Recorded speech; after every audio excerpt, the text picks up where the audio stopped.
The right? green Darling, is the wind blowing today? blowing. I'd like to watch television. He's very, Russia, please, he extends his if you words a lot. can. I'm gonna recuse myself. I'm gonna And I recuse said, myself. why He the hell impersonates didn't people he too. tell me that? He's a bad. He's a bad. President Trump is waiting for the Mueller report. He's bad. Hola, ¿cómo estás? Espero que todos estén bien. Mi nombre es D. Manzano, Daniel Manzano Jr. Yo soy el hijo de Daniel Manzano de Inglés Americano 101. 101. Yeah, that's right.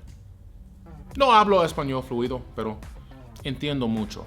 Y solo quería mostrarles que es posible aprender otro idioma. Entonces, disculpe si hablo español como un gringo.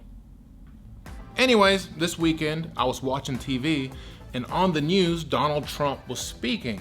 And I've never really thought about it before, but when I was listening to him, I started thinking to myself, he has a very unique way of speaking English. And I thought, wouldn't that be a cool video if I reacted to the way he spoke? And then I thought, wouldn't it be cool if I made a bunch of different videos reacting to a bunch of different people speaking English? So if you like this video, maybe I'll make another one with a different person speaking English. Because all people speak English differently. There's not one certain way to talk. Everybody talks different. Some people use more slang. What up, homie? What's good, dog? Some people try to talk very perfect and articulate every single word that comes out of their mouth. And some people talk with a southern accent. Everybody talks different. You know what I mean? So I figured this would be a really cool way to show you guys how people talk English differently. So let's do this. Let's just jump right into it.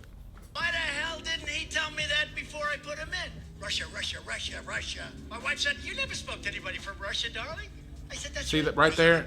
What he does is he impersonates people. Anytime he's telling a story or he's talking to a crowd of people, whoever he's talking about, he impersonates them. So right there, when he's talking about his wife, he starts to impersonate her. He tries to make a voice for her. You've never spoken to anyone from Russia, darling? He does that for everybody. Anytime he's talking about somebody, he makes a voice for them. He starts talking like this, Russia. He impersonates people. For 35 years now, they call Mr. President, sir. See what I mean? Mr. President, sir. He's impersonating people. It makes him more entertaining to the crowd of people. He's trying to make people like him. You gotta remember that. Anytime he's talking to people, he's trying to get people to be on his side, to be entertained. And what better way to entertain somebody than joke around and impersonate people? I said, that's right. President Trump is waiting for the Mueller report. President He's Trump bad. is waiting. He's a bad. He's a Here's bad, another bad thing. guy. Here's something I've noticed. He likes to repeat himself a lot. When he finds a word that he likes, maybe he's describing something. Huge. Let's say it's that word. Huge. You've all heard him say that before. He doesn't just say it one time.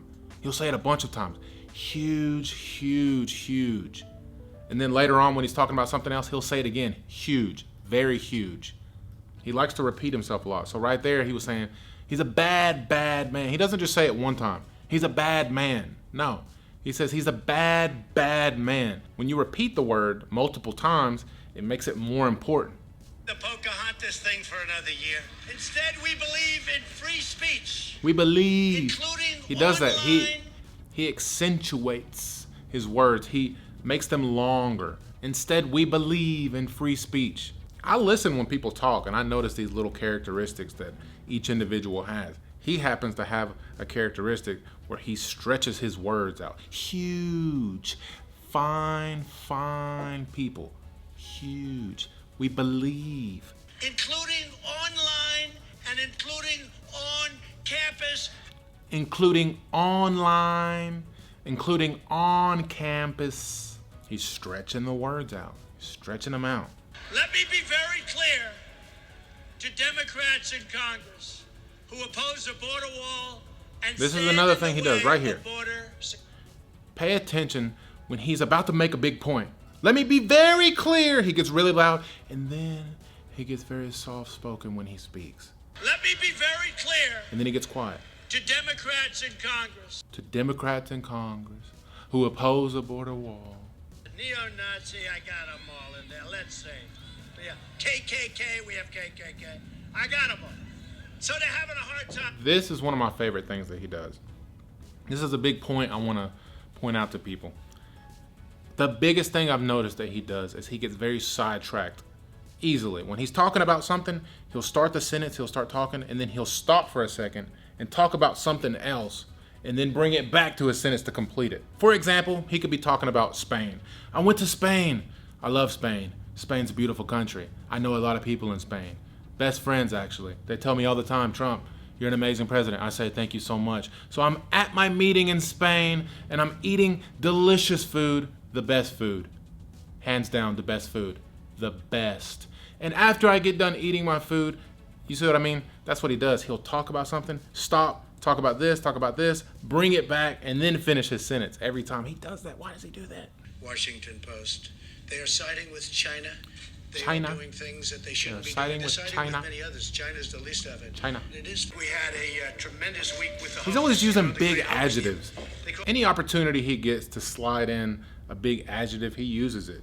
Words like tremendous, huge, big, fine.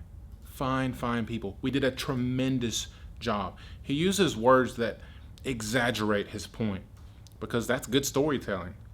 People like listening to people who use big words like that. I do the same thing. Whenever I'm telling a story, a lot of the times I use big adjectives. Instead of saying that movie was really scary, you could say that movie was extremely scary.